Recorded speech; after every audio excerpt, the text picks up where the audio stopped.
a wonderful, wonderful poet, a person who actually sees this museum as her home.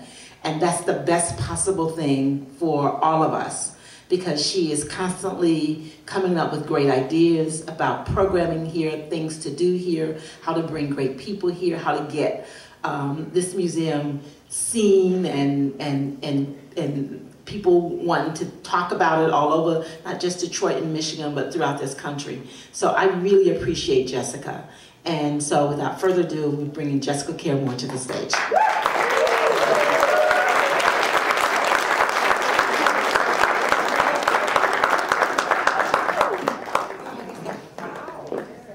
Happy Valentine's Day!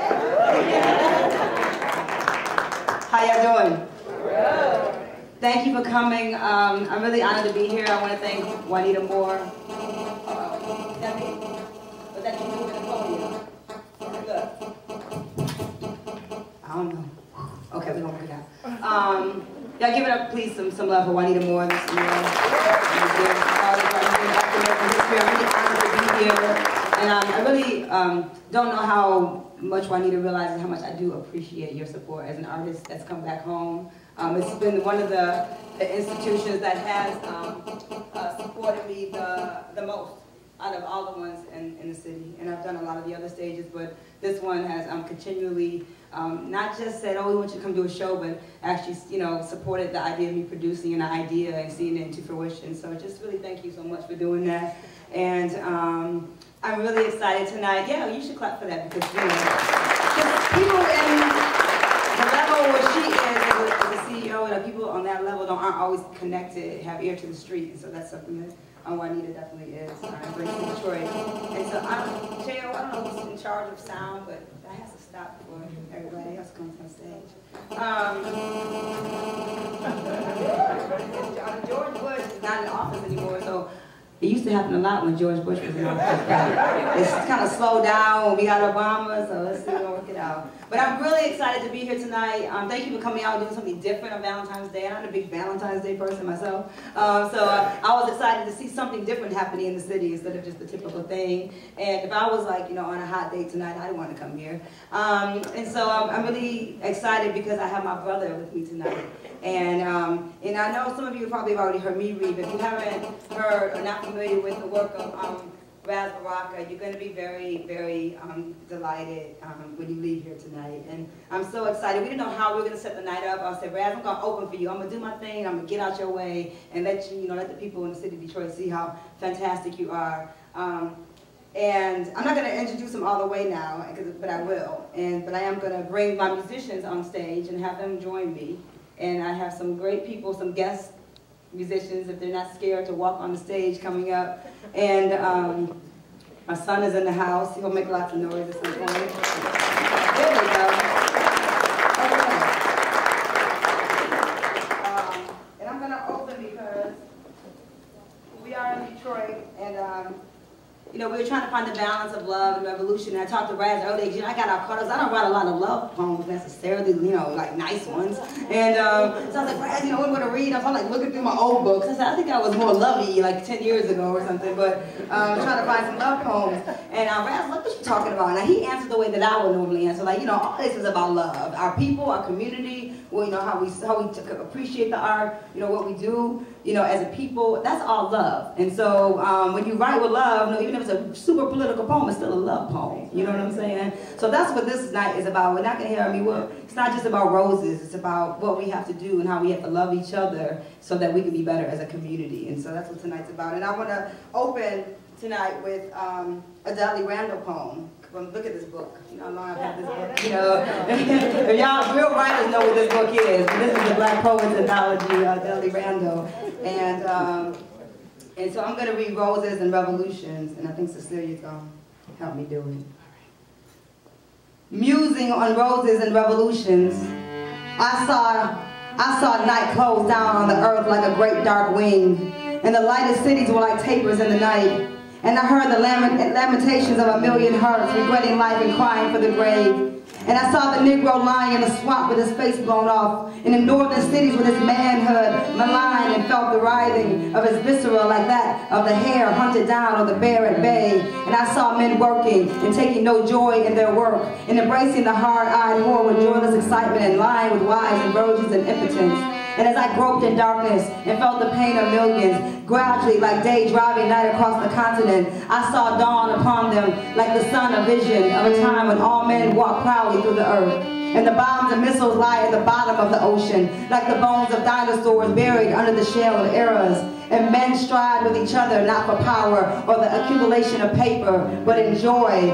Create for others the house, the poem, the game of athletic beauty. Then washed in the brightness of this vision, I saw how in its radiance would grow and be nourished and suddenly burst into terrible and splendid bloom, the blood red flower of revolution. Dudley Randall. I'm a broadside press baby, so honored to be here to pay homage to writers that came before us, and because it wasn't for Dudley, and for Haki, and for Sonia, and for Lucille, who we lost, and I, who we've lost, me and Raz wouldn't be here tonight. So just give some love to the ancestors and the writers and the people that came before us and taught me what writing was. So that no matter how many band members I have, I love y'all. You know, at the end of the day, I'm a writer and I can do this all by myself. I just need my pen and my paper, and that's still a true thing. I'm gonna open with the piece that I think is just a fun piece, and I want to open this way because I want y'all to get involved with the because people come to poetry readings. Is your first time ever come to see poetry like this? Yeah? You guys are like old school. Well, I'm still gonna get you crumb. All right. So this is called. I was living in Harlem. I lived in Harlem for a long time, and I mean Harlem reminded me the most of Detroit. I love that. The place I lived in Harlem on 159th and St. Nicholas Avenue. And this is called Walking Up 158th Street. And it's just a homage to the people of my neighborhood and how much I love living in Harlem. And I'm gonna have everybody on this side say, little brown lady with brown eyes. Do that for me. Little brown lady with brown eyes. All of y'all. Little brown lady with brown eyes. Little brown lady with brown eyes. Twin boys, everyone in the back. Twin boys, twin boys, twin boys. Twin boys, twin boys, twin boys. And then, okay, the people on the right, this is a hard one, kind of. Fat girl, fat girl, fat girl, fat girl, fat girl, fat girl, fat girl, fat girl.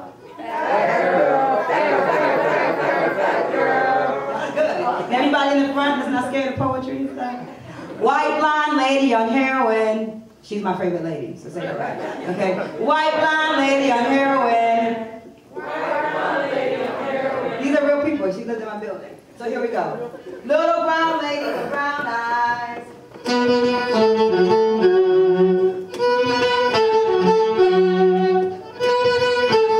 Where's Stevie Soul?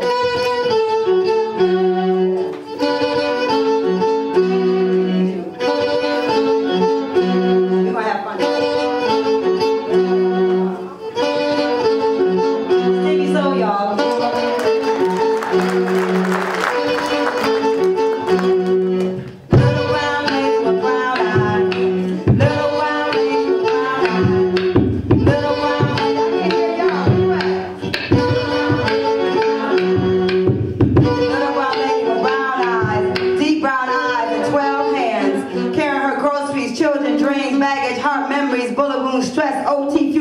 And temper up the stinky stairs of the subway station. Twin boys, twin boys, twin boys, twin boys, twin boys, twin boys, twin boys, twin boys, twin boys. I can hear you. Twin boys, twin boys, twin boys, twin boys, twin boys, twin boys, twin boys. Mexican, Latino, Indian, African, any child in America wearing Yankees jackets, playing tag, double murder child stealers, watching them running without worry. With the sunset, how can they be so happy in this ghetto? How can they be so happy in this ghetto? Running past the preppy drug dealers, shifting their smooth feet to avoid the green glass. Four legs find the door to an open apartment. This time they made it, unaware of how dangerous their footsteps seemed. So close to home. Fat girl, fat girl.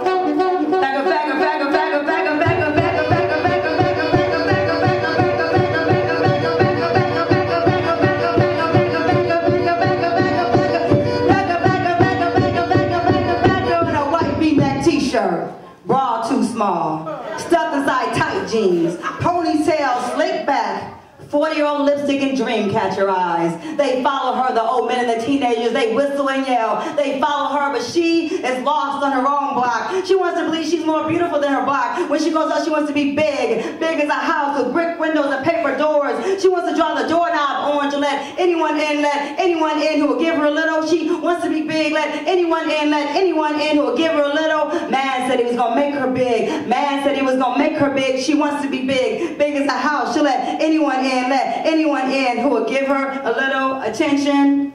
White blonde lady on heroin. White blonde lady on heroin. White blonde lady on heroin. White blonde lady on heroin. White blonde lady on heroin is somebody's mama. Giving black folks the what you doing uptown stare down. White blonde lady on heroin broke her arm on New Year's Eve. Partying with her friends, prostituting on the local playground. Her bones are sleeping inside the elevator. She has a key but doesn't live in my building. I sometimes live in my building and I can never find my keys. She smiles at my family when she can find her teeth. She wants to get high but keeps falling down. She wants to get high but keeps falling down. This is a game she plays with herself every night. White blonde lady on heroin is somebody's mama. Little brown lady with brown eyes. Come on, I hear you. Keep going. Twin boys, twin boys, twin boys.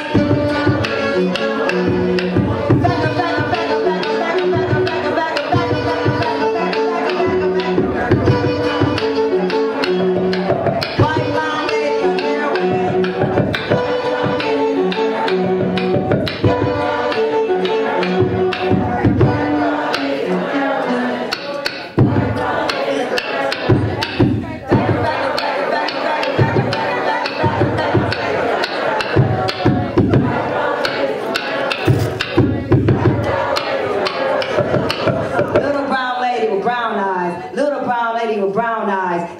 To twins. One is a little fat girl who doesn't know she's already beautiful. So she dyes her hair blonde, snorts, shoots, and smokes herself skinny. She, any child in America, with 12 hands, praying for a bigger house, anybody but her own body is somebody's baby. Carrying bags of groceries, waiting for someone to notice them, walking up 158th Street. Thank you.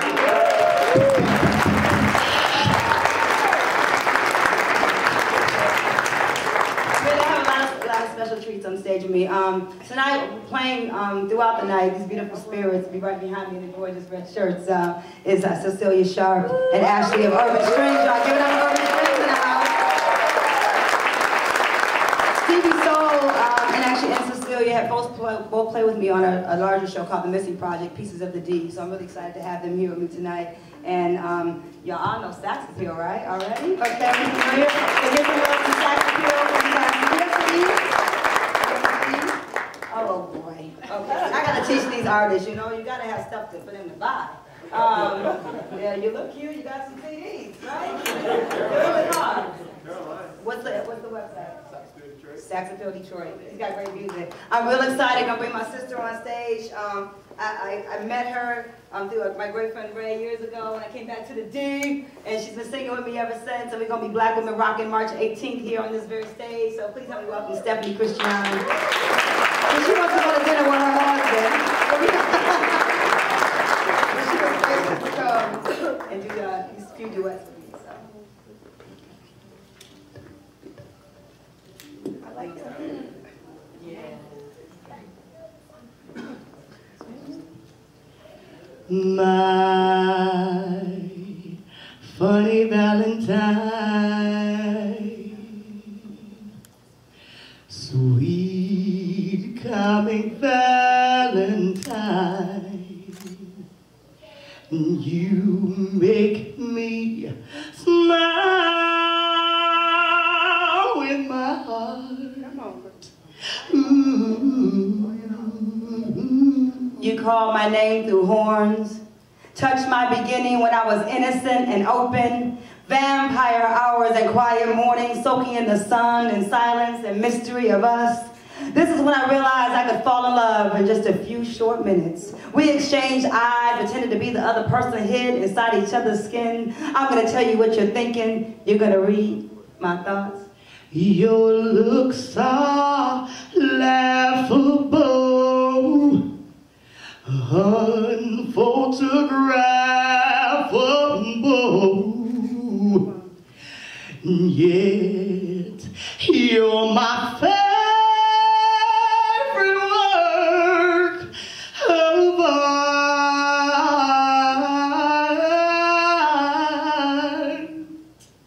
Let's make babies, poems, fights, confusion, love, memories, music, history, movies, flowers, fashion statements, food, time, stand in place on our very first date. Let's make believe, give up, play dead, reconsider, play it off. Let's make mistakes, magic, mood swings, full moons appear when we kiss for the very first time. Let's break up, get married, move to the country, buy a house, write songs, inspire, grow up, move out, find God, travel the world. Let's fall in love with other people. Let's fall in love with other people and see what happens next. Don't, baby, don't you change your hair for me. Not if you care for me. Stay, my funny Valentine. Stay, stay, stay.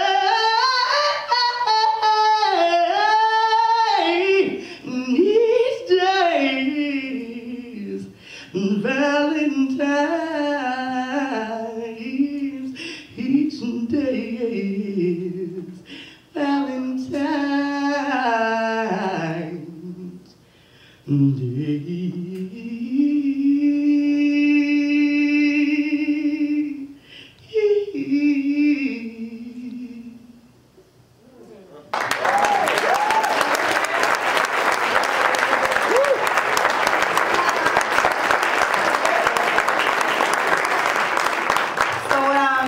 The theme of this night, you know, is like, I think it should be, is like, love is not the enemy. Can y'all say love is not the enemy? Love is not the enemy. I got some of my friends, they be like, Valentine's Day, I'm not doing nothing. I was like, you just acting mad. You know, you're acting mad. Come on, you don't have to be, like, come out and celebrate yourself. Like, I'm in love with me. So I celebrate, I buy myself flowers every Saturday at Easter Market. I don't wait for nobody to buy me nothing.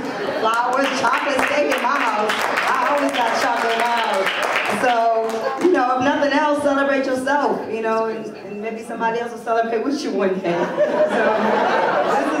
this is called Love is Not the Enemy. So y'all say that, love is not the enemy. Love is not the enemy. This is a manifesto I wrote for myself when I was having some doubt about love. So. There you go.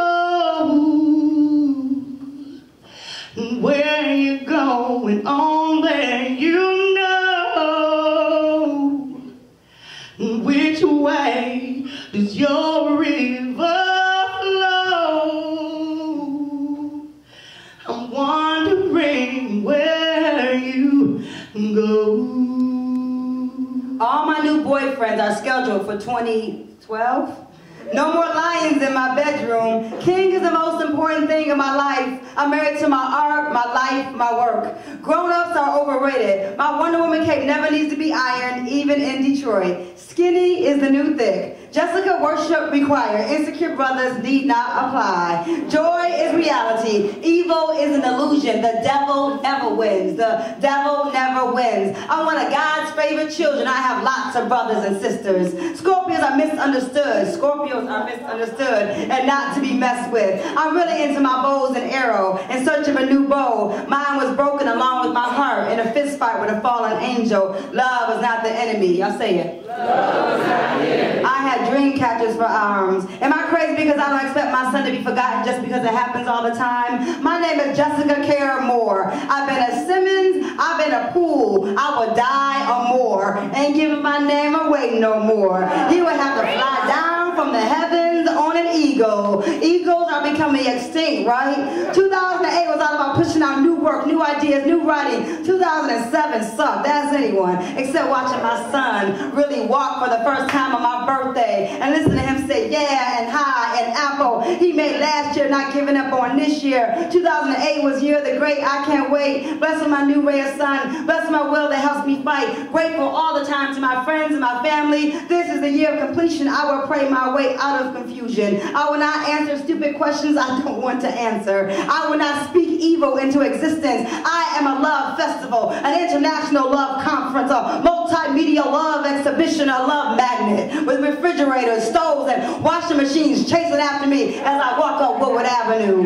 No one can stop what God has in store for us. My son Omari turned 16 this year. Time is a trick to keep us on time. I've fallen back in love with walking. I'm a Cherokee, African, Canadian, American, high yellow black girl from the D. Building nests with snowballs, poems, my now 4-year-old's imagination. Won't you dance with me barefoot in the cold? How many times you gonna play that Alicia Keys lesson learn cut with John Mayer, mommy, till I get my lesson, baby? Falling down ain't falling down if you don't cry when you hit the floor. So now I'm up, I'm armed, I'm ready, I'm on my prayer mat. No patience for callow conversations. Here comes the sun, here comes my son. I've never known love like this. This is the best of me, and I'm getting better. 2009, year of the great discovery. Check your mirror, always watch your back. Don't let snakes in your house unless you want snake pits. Do background checks, Find an infinite line that will return your heart safely and draw it with a red wax crayon, an indelible scar, unharmed, unshaken, unimpressed, a Detroit butterfly, reborn, renamed into so many of me. 2011, year of the chosen people, year of the free. Love is not the enemy.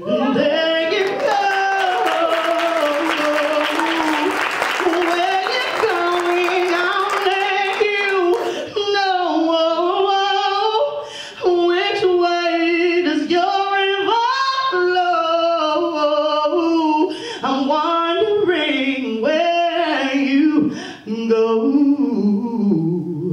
I'm wondering where you go.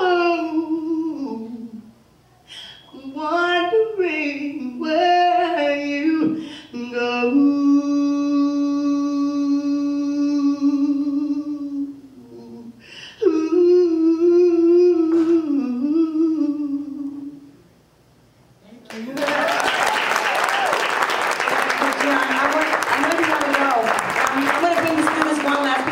Raz and I are going to share the stage the rest of the night because I'm just captivated by the brothers' energy on stage. We brought him from Newark, New Jersey, and I'm really excited just to, I want to sit in the audience and just pay attention, but I am getting paid to be here too, so I got to do some work. But I really, I do want to bring him on stage, but I'll have to just, where's Mama Stone at?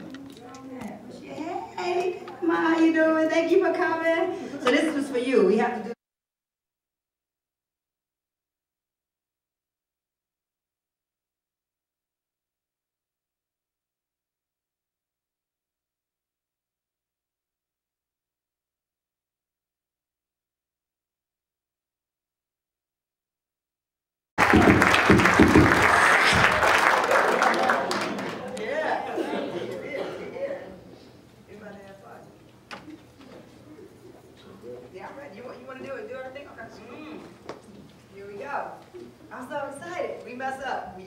we just wrote it.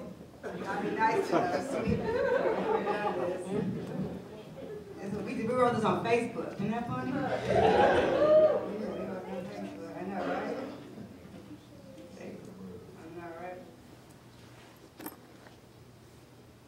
He told me his mother didn't love him and waited for my reaction. This is what a poetry workshop feels like inside the Arctic sunshine of Detroit. It is never about the poems. I work to find the broadside response, a sanku, a Gwendolyn Brooks jazz stanza. Beautiful eye poems run around in my brain and play dead, greed, dread. What can I give him? An Emily Dickinson poem about outrunning death? He does that daily. I tell him his mother loves him, even if I'm not sure this is the truth. He is my strongest writer, a large spirit inside a small frame. We battle back and forth before he invites me to his class exhibition, 2 p.m. Friday. I will show up, and eventually so does the poem. He is teaching me about MAAH, and we decide to make a graphic novel out of the poems I'm teaching. He tells me the fascination our kids have with Japanese animation is the ability to disappear, to sink deep into a foreign language, to draw an existence inside a country he's never been. In Dazaki, he always spoke about a black child's right to his own imagination. They've taken the love and the art classes out of public schools. While we expect them not want to kill, but have to write love poems and come to poetry workshops. His mother isn't larger than life. She doesn't speak. Her brown eyes ignore my haiku hands. I sit there, a stranger, his secret weapon at his request in front of his teacher, his mother, the one I defended, and my student, listening to his evaluation. He has a 3.6 grade point average. She tells me she sees improvement.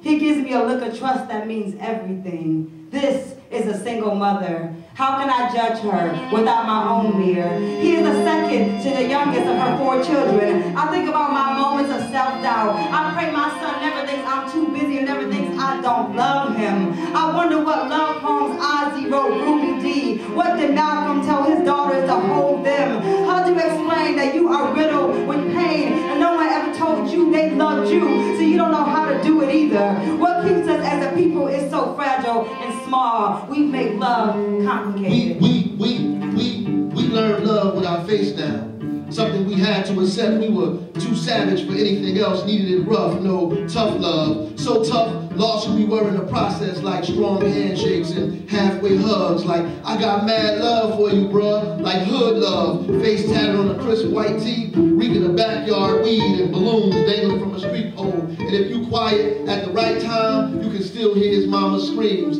A tragedy, but not Romeo and Juliet, though something close. Came to see his girl at the wrong place, wrong time, wrong everything. Him slumped over the steering wheel, passenger side door wide open, wheezy falling all over the seats into the cold February night. I am not a human being is the last thing he heard. 2 Saturdays from his 23rd birthday. Thought he found love in the back hallway of his building. Thought he found love in the back hallway of his building. Best sex he ever had. Never felt this way before. Had to be loved. Had to be loved. Lost his life trying to figure it out. She dreamt of being a brown girl, Juliet. Thought wearing red would make it official. His callous knuckles pressing blood-stained glass punches inside the painful holes of his past life imperfection. Holes he attempted to occasionally fill with her face. A blurry reflection of his broken mirror. She was the reason he wouldn't get that job or become a better man than the father he'd never met. He was pretty, and she never trusted the mirrors he often checked. He loved his women like he loved his money, and when they came up missing, so did she. He used to love the way her pouty mouth easily transformed into a laugh line, turned to chalk against cracked cement, tracing her beautiful possibility. They say she might have asked for it. Rumors rotten and spreading like age meat across the wilting pages of her romance novel. The paper then promises on bare skin, torn like a whispered novella meant to be spoken. Sometimes love is about disappearing inside the slow jam, tuning the universe out for a few quiet minutes so you can feel his breath against your neck, count his paralyzed flaws and balance it with your low self-esteem. Nobody moving. At least he was an honest liar, and the poison was sweet. There is poetry in death this way, something romantic about it, a romance she craved and prayed for in private. She thought, just days before, she pawned them blood diamonds and bought a new dress. This was her final act of self-love. This was the revolution she'd been waiting for. It required public affection and hand-holding. She wanted to convince the world that love was not a 4-letter word. Someone just misplaced her name in misspelled her names in the credits. Sometimes the names are changed to get the story right. That's how Stokely turned to Kwame, and Don Lee found Haki, and Leroy baptized Amiri. The moment Walker and Hooks decapitalized her name, and Paulette's turned to Intezaki, and Thelma and Yolanda found Clifton and Giovanni. Katrina turned to Care. We born into so much reality. Nothing wrong with wanting to escape. I think we should be able to choose our names and have 2 birthdays. This year I decided my birthday will fall in summer. I've convinced my son I am Catwoman and will fight Halle Berry in the sequel. Non-violently though. We both mothers. We superheroes. We land on all 4 no matter how high the cliff we jump. It started 6 months, her second year there. He saw her in the back of the cafeteria, confident without opening her mouth. She smiled and things happened. She was beautiful like the sun against the ocean floor, and just as that, to be looked at and not touched. Besides, every time he saw her, someone was in her face, she seemed to like it like that. Every time he got close enough, he turned around. He had the wrong shoes, his clothes outdated. He frowned too much, he had no clue and never knew what to say. Something had to be wrong. Hell, he thought love was backport summers, rain on his face, black beans and cornbread, the broken flowers his father left on the porch after long and loud nights, the money he slipped in the mailbox, the strangely possessive music that occupied his childhood memories. Nina's deep refrain, Coltrane's sentimental mood, Santana's Black Magic Woman, hell yeah, definitely the OJ's. Last night, me and my woman, we cried together. But he gave it all up. Gave it all up, traded every last bit of it for just one of her soft, pretty smiles. He found God on the back of big face bills. He found God on the back of big face bills and put his head in his hands, and all by himself on an abandoned church steps down the street from dead bodies and drug dealers. He waited for her a long time with no luck, and just when he was about to conceive this fairy tale, she gave him some. In one passionate attempt to escape a bad situation, she fell into his arms in the back hallway of their building. He made her forget about her black eye, her bruised self-worth, about the whispers on her phone in the middle of the night, about the sin on her clothes, on his clothes, the gun she found in the dirty clothes hamper, the drunken nights and the angry moments. For just that moment, she felt alive again, human, embraced her mistakes and longed to be touched. She did it because she wanted to. She did it because she wanted to. Her hair against his lips, her legs around his waist. Hell, he held her up, kept her from falling, her pain spilling all over the project floor, drowning out the smells of urine, dope, and fried food, and gunshots and sirens. They running from themselves, ran right into each other and slow danced into tomorrows. And for the very first time in a long time, you heard Nina's voice again, and that would be the last time. How can you fall in love with a man's voice? Just the sound of his sincere peace queen made her consider passport stamps and citizenship babies much later in life, the emancipation of bitches and every other name she swallowed in the name of love, exonerated from her bloodstream when he simply said, hello.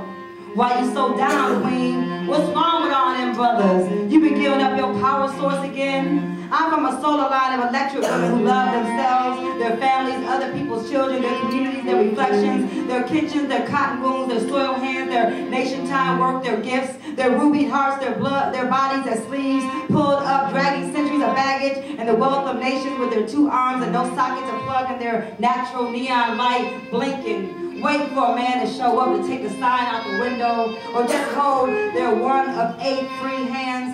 She is balancing surahs and Sanskrit recipes and right hook rebellion, broken spirits and strong women mythology turned to Saturday morning paper comic strip. We not so funny, fibroid tumors and stress-related cancers and single mother depression. We too proud, brown girls' hearts so quiet, even when you hear them talking loud. Our dilated dreams that conjure oceans for baths and uproot trees to find a piece of paper. We the poetry of every Valentine that went bloody, every little girl who gave it up too soon, thinking she would get some kind of return on her investment. We who understand we are still ancient Kemet, in search of a king to simply shovel the snow off the pyramid's driveway. We with stories born in our mouths, emancipated tongues, singing in the voodoo voices of our grandmother's Sunday morning pocketbook prayers, the salted tears of abandoned lovers, the revolutionary book binds of broadsides and third world presses that held us together. He is aware she is the fire next time. She the bones pretending to be protected by skin. He done sent her some Brazilian music to keep her story occupied. She just wants him to say it to her capoeira face.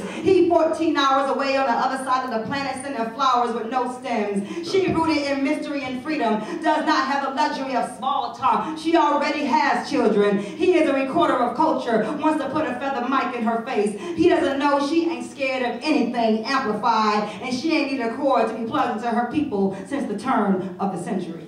Her voice fading into cough syrup and codeine, Jolly Ranchers and painkillers, death marches against hip-hop beats, where young black boys stumble onto their manhood on broken street corners and find their destiny wrapped up in self-hatred. Their love escaped them. Their love escaped them, trying to shove all their tomorrows into right now, lost it somewhere between their mama's hugs and their blood all over the sidewalk. Somewhere it got confused, turned around, too stressful, full of violence and regret, not soft kisses and sweaty palms, the way her hands feel on the small of your back, his lips against your collarbone, her lingering scent even after you showered, how safe you feel in his arms, the music her smile makes. I'm so proud of you, I'm so proud of being loved by you. No one told them that our love was created in deep darkness, in triple stage darkness, and sorrow songs, and blue wailing, and runaway slave sermons, and hollering jazz tunes. Our love was created in tongues and gospel hymns, screaming and wild stomping. Our love was born out of Douglas shouting freedom in the middle of the Civil War, out of in his wife's arms. We gave birth to the universe. You hear our love. You hear our love in Baraka chanting nation time, and Baldwin's fire next time, and Coltrane keeping time, and Miles on time, Thelonious controlling time, Sonia humming time, Asada avoiding time, and Martin and Malcolm dying before their time, never realizing we wear the reflection of time. We wear the reflection of time. We wear the reflection of time. We forgot how to love ourselves, surrounded by all this pain and greed. Our voices scattered inside the books they say our children will forget to read. In our brightest hour, inside the webs our defaced flowers dried inside the dreams of an urban landscape, camouflage death. There is a poem that brings life in a young poet, a boy, a lover, a little girl wearing red. Wait for you to simply remember that love still exists, even when the best of what we've learned and read and died learning to learn and somehow teach in a poetry workshop to a young boy who doesn't think his mother loves him is gone.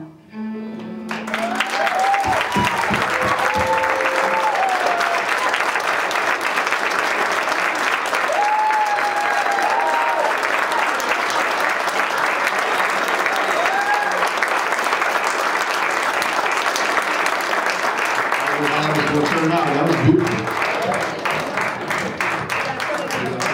We gotta thank Facebook for that, huh? I mean, if something good came out of it.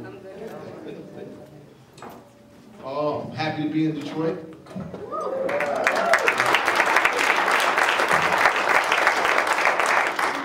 You know, most of the black world happened in Detroit. You know that, right? Everything from Motown to, you know, Master Farrar Muhammad. Everything, that's right, everything happened in Detroit, man. I don't think you can miss anything here. I just love bringing it. I love Jessica Campbell, you know. It's a wonderful thing to be out here on Valentine's Day talking about love. And this book that I have, Black Girls Learn Love Hard, was a book written really therapeutic for me. My sister was just murdered, and I was pouring it all out, and Jessica, because she's a lovely person, published my rantings, my poems, and you know, I wrote 10 of them in about 2 or 3 days, like back to back, really in a couple of hours, just writing and writing and writing, and that was just, and I didn't have any name for them or anything, so I just named number 1, 2, 3, 4, 5, all the way to 10, because it just came out. My mother wanted me to write the eulogy, and I'll read that for my sister, but before I did it, I had to get all this out before I hurt somebody. So I'm going to do what I've never done, is I'm going to read all 10 of them like it's one poem.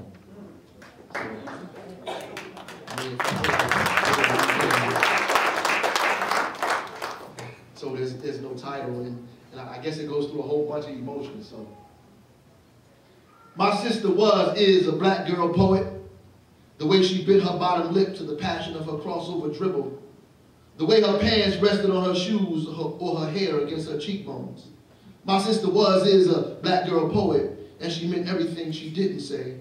So imagine when she did speak. Yeah, my sister is a black girl poet. My sister is a black girl poet. Hell, I can't remember hugging my sister ever. I mean, I could kiss new girls against cold hallway halls. I could grind hip to hip in dark clubs till my pants would sweat, but I can't remember hugging my sister ever. I could speak volumes and excite minds to action. I could fill my words with great emotion and write till I feel and then feel, but I can't remember hugging my sister ever. And if there's anything I wish I could do again, in order that the world changes or that I could love freely without guilt, is to hug my sister just once and remember how it feels. I believe in angels now that my sister is gone from here. I have grown accustomed to the way I speak in the dark, how crowded my thoughts become silent, how the world is not as big as I remember. And the many times I see her face in my tears, I believe in angels all over me.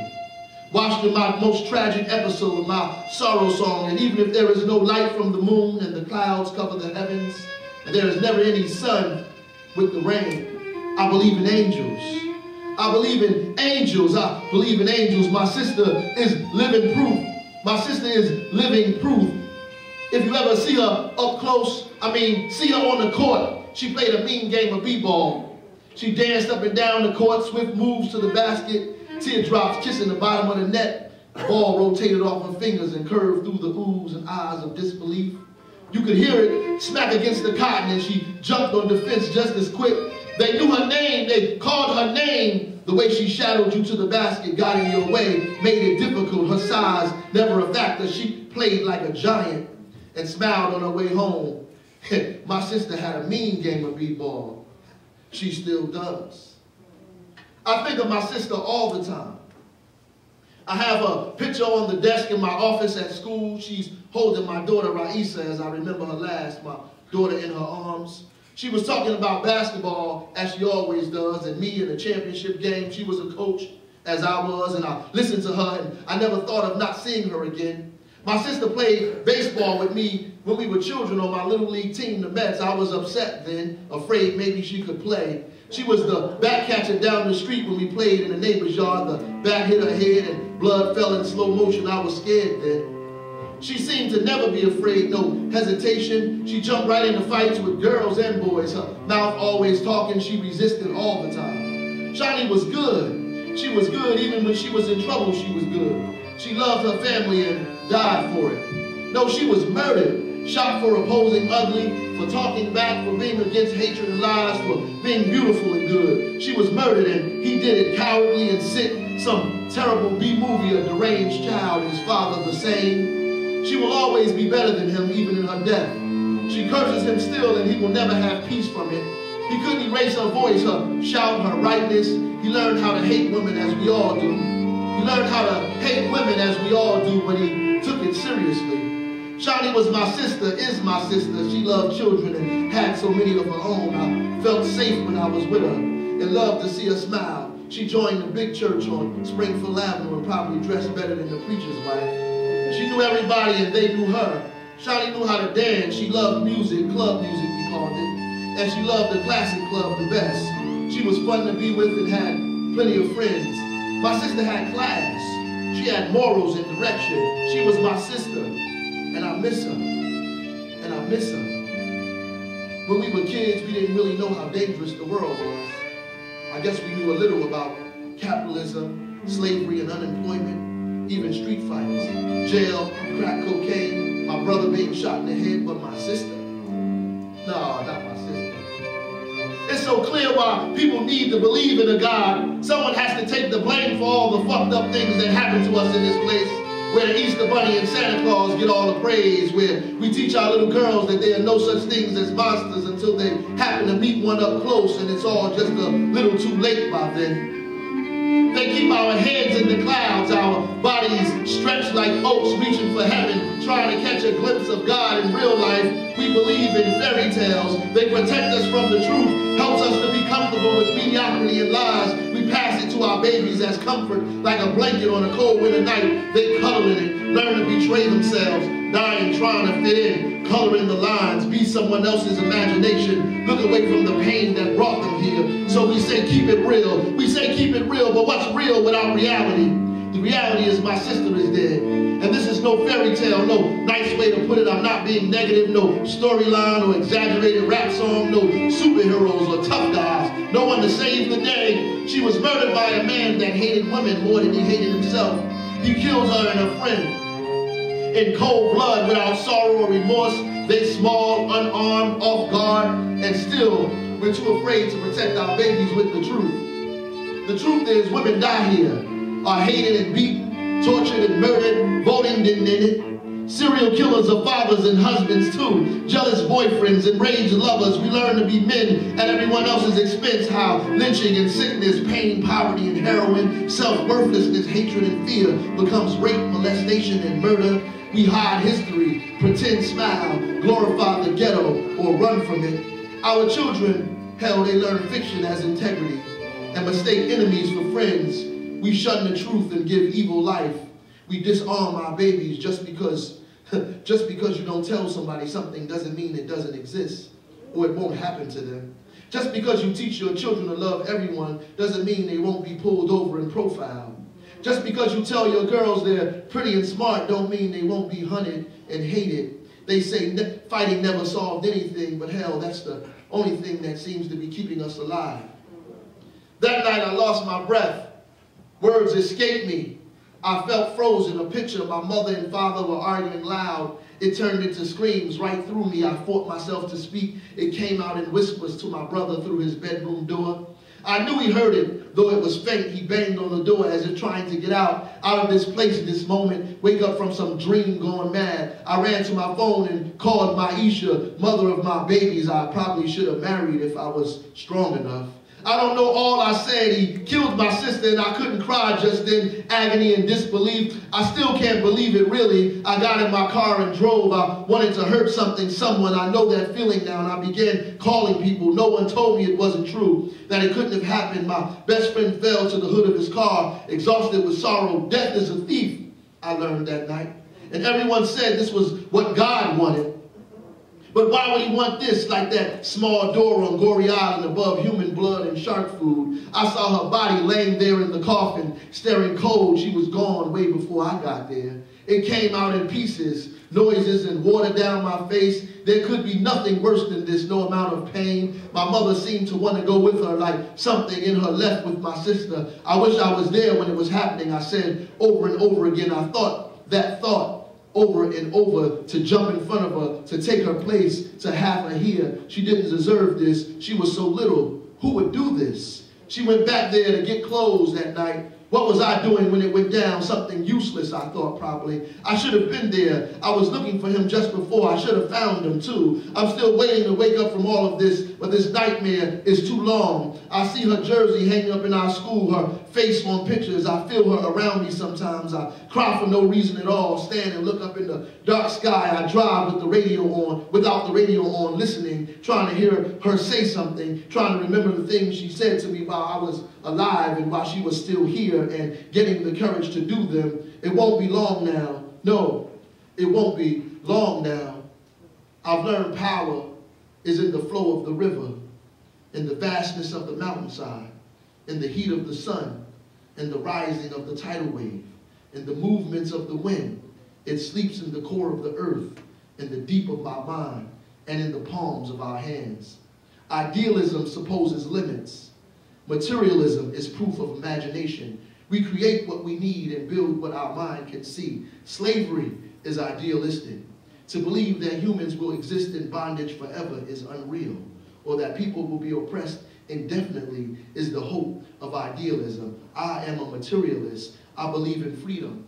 I believe in love. I believe in Shani. And I believe definitely that I will see her again.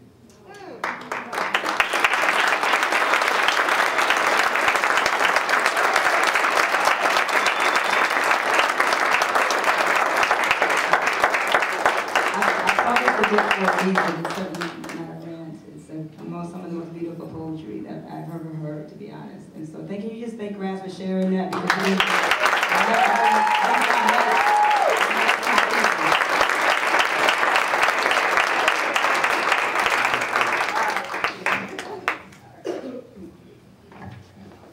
For you.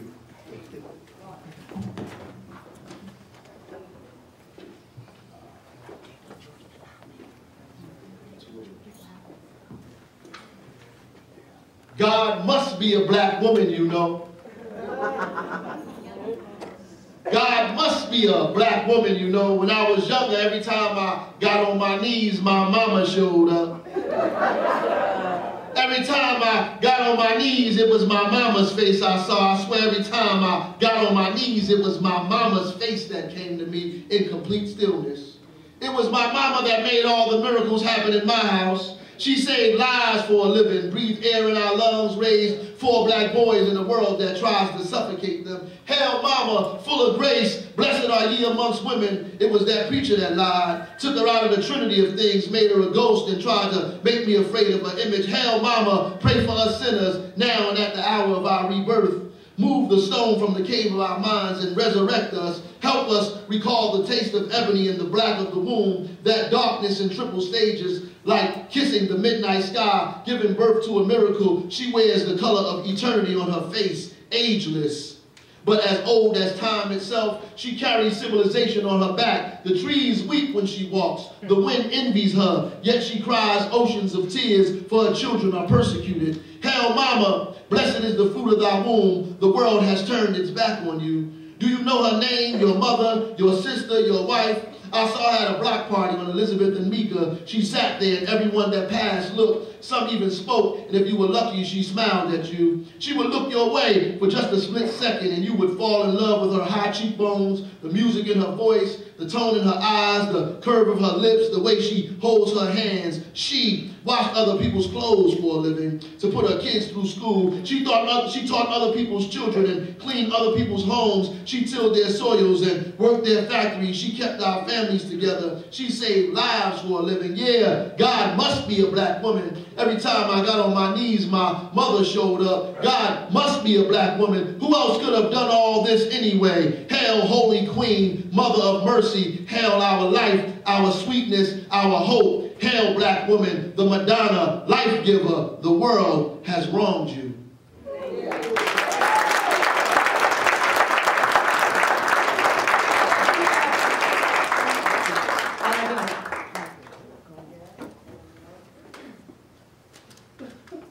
Yes, let's do it now. Thank you. How y'all feeling? Y'all want to hear more? Yeah. I just want to make sure you're here with us. But we want to do something special we want to do because it is Valentine's Day, and there's a gentleman here in the front row. Where is my gentleman? I need his name. Marcus. DeMarcus, you gonna come on stage? Can y'all welcome DeMarcus to the stage, please? DeMarcus.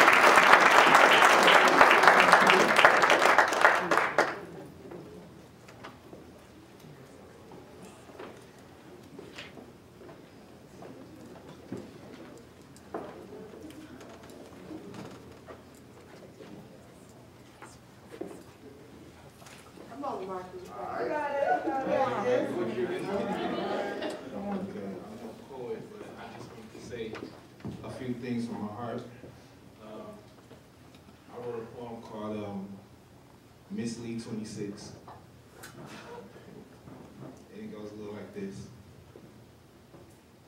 I've experienced love in the world of hate. I've seen light instead of darkness. I see peace and prosperity in full bloom of our love harvest. They say the race is not given to the swift, but to the strong, as we both worked our hardest. I put words together to make lyrics by how you revise how I see myself, my self-portrait. Baby, you are the artist. My queen of Milky Way skin and smile out of this world and eyes filled with starless. I wish, or how I wish the rain will go away, but you've been my lifeline, my sunshine regardless. After that first kiss, time has healed all our woes and our wounds. And now with a covenant with God, and me as your groom, I would like Miss Lee 26, please come over here and join me on stage if she would.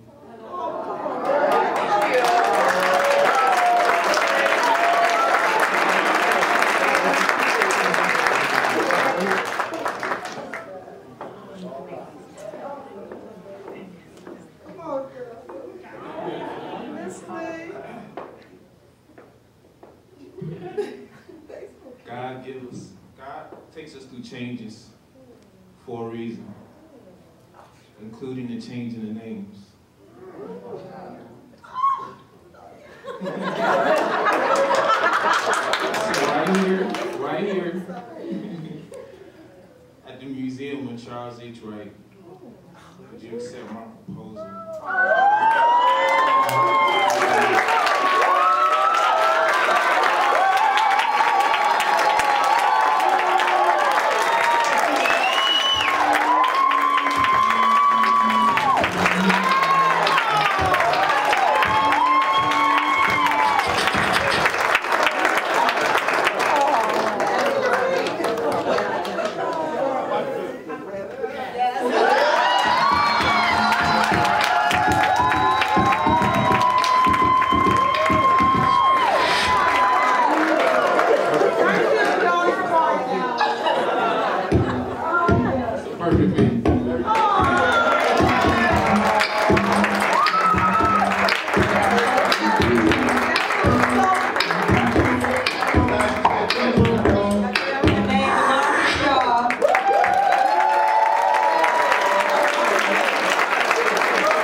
city lost in 2007, which 2007 was a really hard year for me. I had to come back to Detroit with my son, and I was leaving a marriage, and my best friend wasn't here anymore, and he was one of the best people.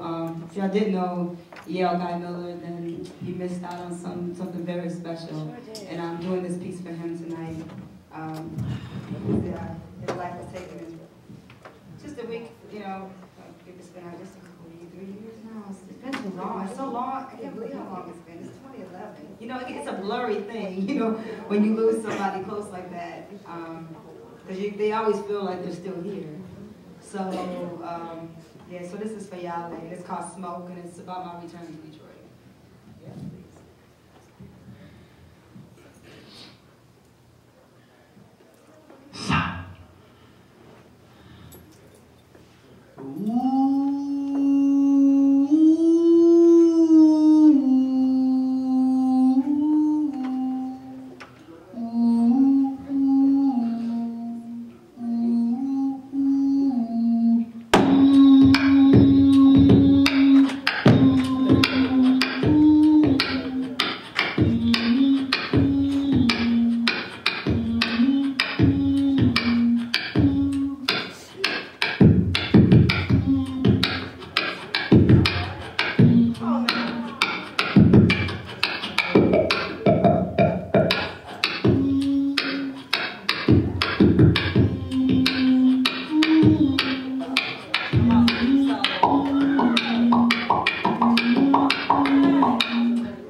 Behind on my lips.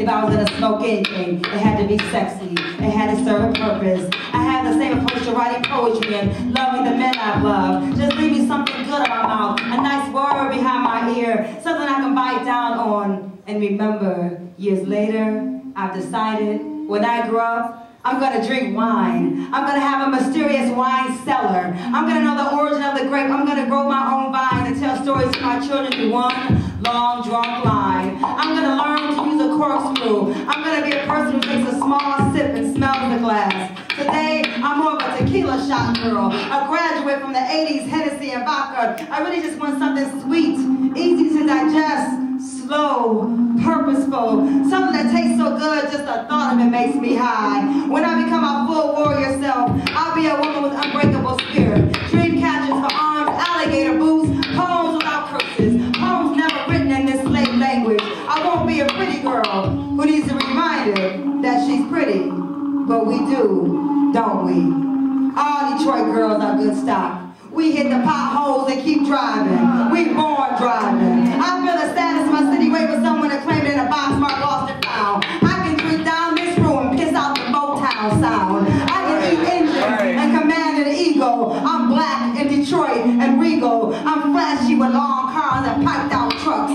My walk demands a what up. I'm a doe in a forest of cows. I'm an 88 Benz with heated seats. I'm a Ford pickup truck that drives like an escrow with some extra stuff in the back. Never keep the tags on because I don't do take backs. When I'm born again, I would know who really got my back. This city makes me want to take all our daddies back.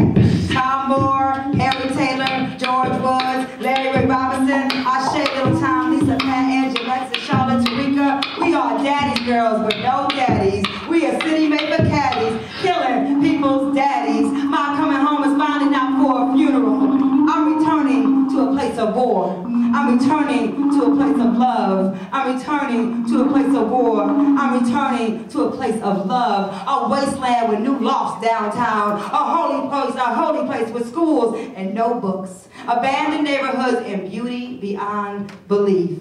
We used to cut the grass in the ghetto. It's deep being the only one at the after-hours bar who's not drinking, smoking, crack, heroin, popping, X-pills, mufflers, chimneys, exhaust pipes. Fire station number one. Fire station number one. Can you save us from this chemical waste when the lie of gentrification goes up in smoke?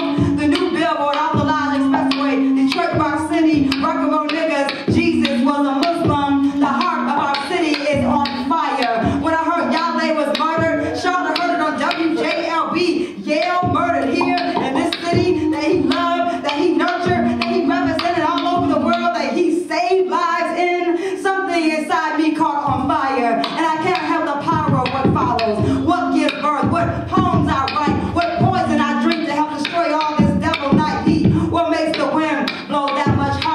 when we are closer to the river. I trust in karma. I know the devil personally. She wears fake Prada. When I came home this time, it was for the taste Detroit left behind on my lips. There are repercussions for loving this way for so many years. I'm no longer afraid of what comes up with the smoke.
Be beautiful, black woman, because you are beautiful. Be sassy.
poetry too.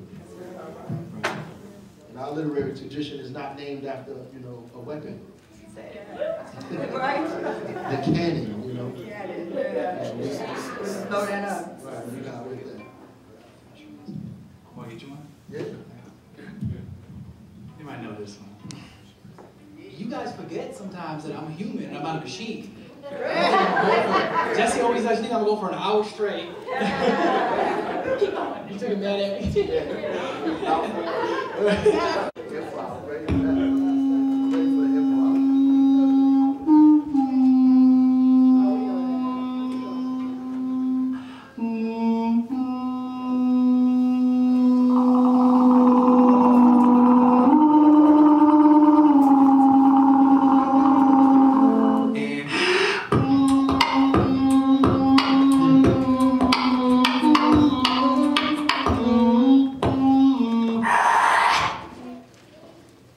There are some black men who don't represent Nike around the world, that are not poster boards or cartoons, some that never shuffle.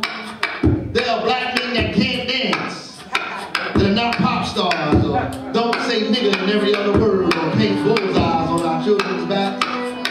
Some black men walk hood streets, not as pimps or gangsters, who don't need to be seen, that never sold a vial of crack or a bag of weed, or smoke the black and mild. They are comfortable with the sweat on their brow, or how dark they get in the sun, or the man their mama made them.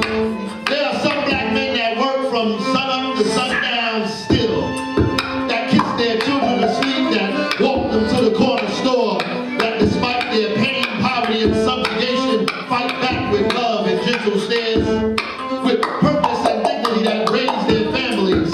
Black men that build for themselves, that will never accept slavery, that died on plantations and killed too. Some black men are actually love their wives and provide for their families. There are black men that are not apologist mouthpieces that get paid to defecate on our hopes or sell us right-wing dreams for larger smiles, or seat on the talk show in a hat full of coins. Some black men are not funny. They know no punchlines. Hell, they can't act. They don't giggle in corners or look at the ground when they speak. There are some black men that smoke fire, that gathered millions, that burned plantations, that challenged lies, that stood in the way of hatred, that cursed poverty and found cures, that smashed Jim Crow, that held their big black fists in the air, that told the truth, that told the truth. There are black men, hundreds of them, that were never criminals, never begged or stole or victimized their community, but were steel workers and longshoremen, laborers and sanitation workers, custodians and teachers and fathers and even grandfathers. There are black men that stood up and died for democracy, from the sea to shining sea, from the segregated South to the South of Canada. Men that were black on purpose, race men, revolutionaries, workers, my heroes.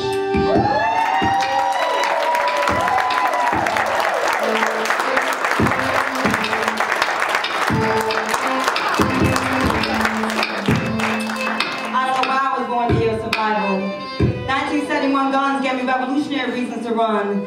Sleepy time woke me that night better, couldn't better watch my brothers die in my arms again. Wipe off my weapon and ascend. Celebrating the end when it's about to begin. I grew up a woman with flesh, blood, and voices left on Detroit red streets. Found little time for little girl choices. It was long before I was confused by square shaped cement blocks, but Daddy worked his whole life to make sure I was made of bricks. Realized warriors got new names in this tar baby covered road. Ain't no place like home. Ain't no place like home. Don't work when you wear shell-toe Adidas. Still I got to carve my name in this foreign land while it was still wet. This before boys, revolution, and being born in a female fetal political position didn't make sense yet.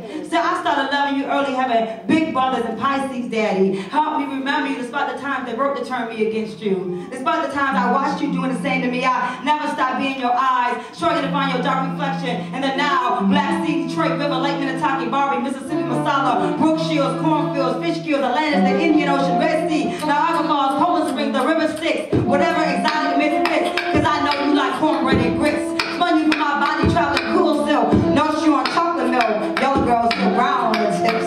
From our body, you were ripped sweet, beside these trees, with a time out of this madness, reciting childhood nursery rhymes. Eeny, meeny, miny, mo. Catch a beautiful brother, walk right past you by his corn fade, a lock afro. If you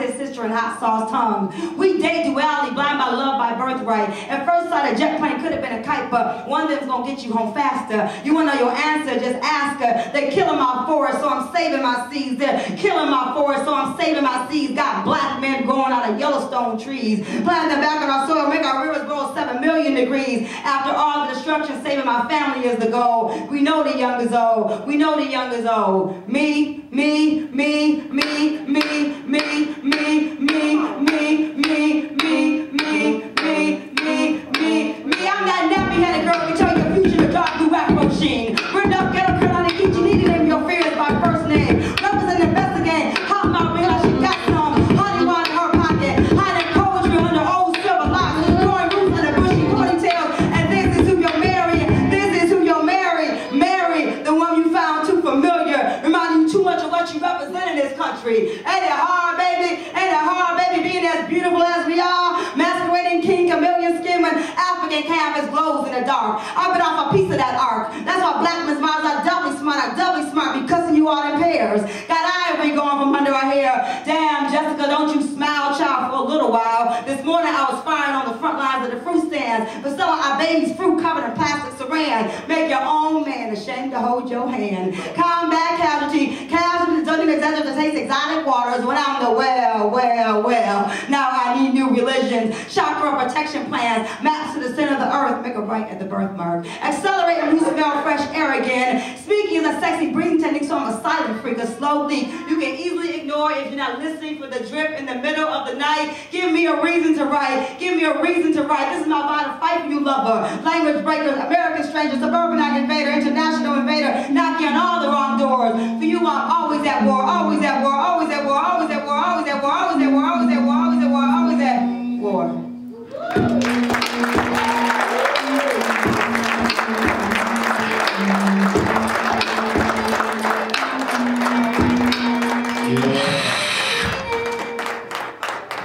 Follow me. You got stop? Oh, you go last. I go first. Oh, you Black girls learn love hard. okay. Black girls learn to love hard, a concrete love, and in spite of love, or even though love. And in between crying love, they learn love hard. They rush to grade school dodging whistles and lose stares from passing cars and men on their way to work. They learn vulgarities as compliments. They pretend to get used to being touched when they don't want to be and get attention because they're pretty. Everyone wants to feel them, press up on them, rub against them, throw them down, cuss them, smack them, penetrate them out of love, or be strong love, a hard love to swallow. Young girls sit on stoops and porches and beauty parlor conversations watching their older sisters with black eyes and blue self-worth learning to be second and how to hate men and love them all in the same sentence. They whisper about the women that found love in their sister's arms but secretly wonder how it feels. Some girls watch their mothers get beat before breakfast and get a ride to school quietly in their boyfriend's car. In their name, they carry his drugs, hold his weapons in their purses, do time in jail, fight other girls over our indiscretions. They learn love hard. Some girls learn to be alone. Some fall in love with crack or wine and strain their withered brown bodies across the hood like a forgotten dream. Some girls met love in the dark while they were still vulnerable and small, from a familiar hand in a place they knew before they were even virgins. Shaken with terror and confusion, they know love as fear, something they did to themselves. Love can't be trusted, it's ugly, it happens to you when your back is turned. Love is just too hard. No one remembers that they used to be beautiful or smart, or someone's daughter, someone's sister, friend, or human being. They don't get to be sweet or gentle or cared for. They have to do it all alone. No help, always strong. Black women so strong, bear the burden. No time to break down or rest or be tired. No time for pain or tears. Building strong black families and communities that are tearing apart at the seams. And it's always his mama's fault because they say it starts in the home, but no one is ever there because mama's somewhere pretending to be strong. Black girls learn to love hard. They learn sex as dialogue. They reason their worth. Best thing they have to offer. And some start talking at a very young age. They got an ill nana. We all pray for boy babies but settle for girls. They learn quick and grow old fast. Soon they pray for boys too. We all pray for boy babies but settle for girls. They learn quick and grow old fast. Soon they pray for boys too. Black girls learn to love harder, concrete love, and in spite of love. And even though love and in between crying love. Yeah, black girl, burn love hard.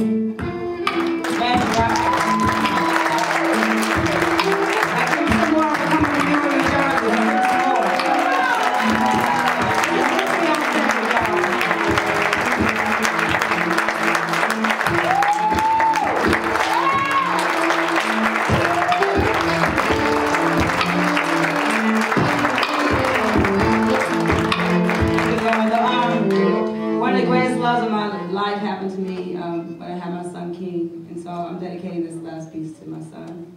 And it's called DHS Office Trip Number 7, and I wrote this poem so that I wouldn't go to jail for blowing up the DHS office.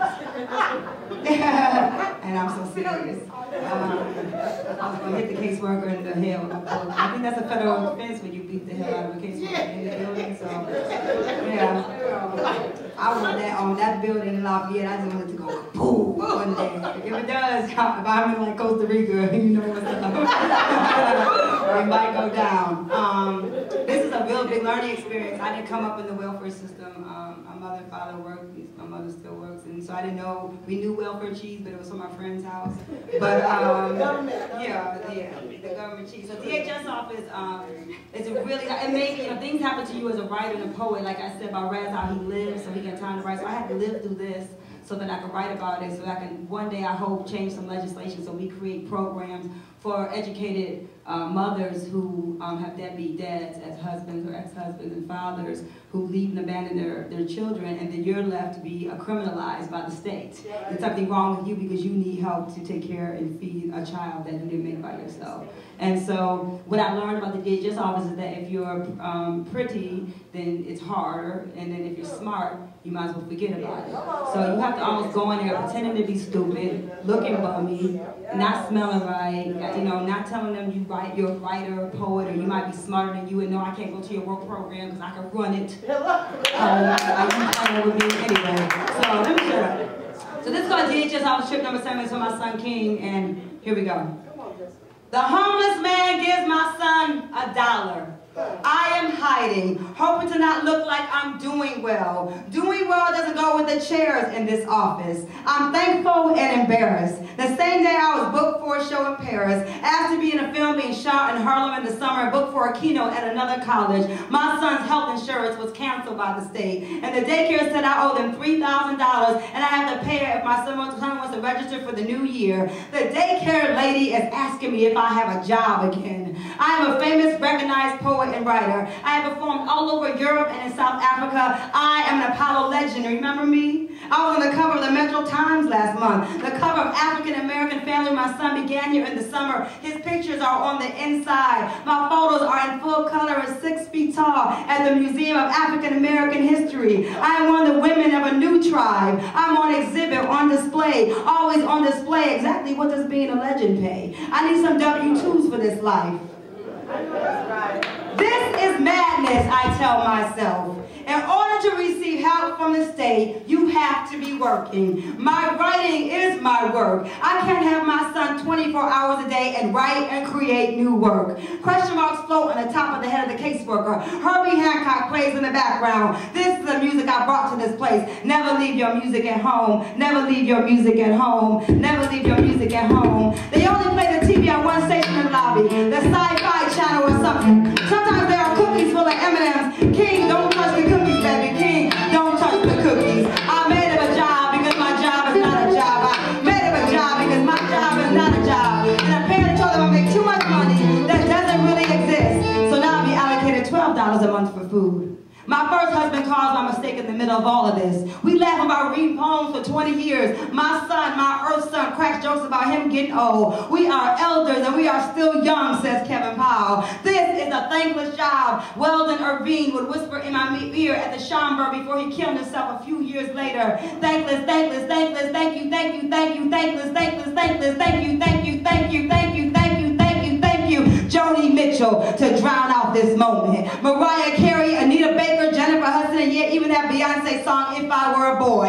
Thank you, angels, past lovers, ex-husbands, rappers, DJs, DJs, producers, basketball players, guitar players, novelists, philosophers, painters, bullshitters, haters, liars, all the liars, bless you. Industry intellectuals that would never ever get it. All you deep mofos. Thank you, Mos Def, for telling me it was honorable to live my life, travel the world. And when people ask me what I do, I simply say I am a poet. Thank you, Talib Kweli, for being a friend outside the music. Thank you, Roger Guinevere Smith, for Huey and the head nod. To Ozzy for the elbow in my arm and that smile. Thank you, Nas, for the prediction, because we never know the outcome. Thank you, Les Poets and Sonia and Hakeem and Baraka. Thank you, Les Poets and Sonia and Hakeem and Baraka. Thank you, my Nana, for buying coats and uncles for shoes and daycare. More family. I have more family. I was born a more. I'm headed to LA for some shows. I gotta stop crying and write this show. This is not a show. This is my life, God. This is my life, my blessing, my gift. Got a gig in Cincinnati while I was writing this. My January rent. Thank you, Daddy. God, past lovers, present lover. Got your text, baby. I'm okay. Thankless, thankless, Thanksgiving. No thank you, said the abused turkeys. No thank you for your slaughter in the name of giving, in the name of family poems. This is what I have to give. I'm eating poems today. I'm thankful. I'm humiliated. I'm embarrassed. I'm surviving. I'm thankful. I'm humiliated. I'm thankful. I'm surviving. I'm surviving. I'm writing. Odetta just died. Lucille Clifton just died.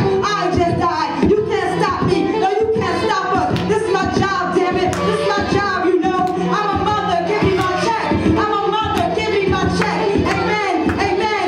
Amen. A woman. A poet. Thank you. Thank you. Thank you. I'm hiding all the turkeys in the backyard next year. Now how all of y'all gonna get thanked? Somebody gotta die for you to be thankful. I miss you, y'all. Richard Pryor, Tom Moore, Mary McKeever, Sekou Cindiana, Weldon Irving, Joseph, Rosa Parks. You can't find them. You can't find me. We are busy writing. We are busy confusing your paperwork with real life. My lover says he talks to me in real life. The internet is an illusion. People are addicted to illusions, though. Thankless, thankless world. Not me, not me, not me, not me, not me, not me, not me, not me, not me.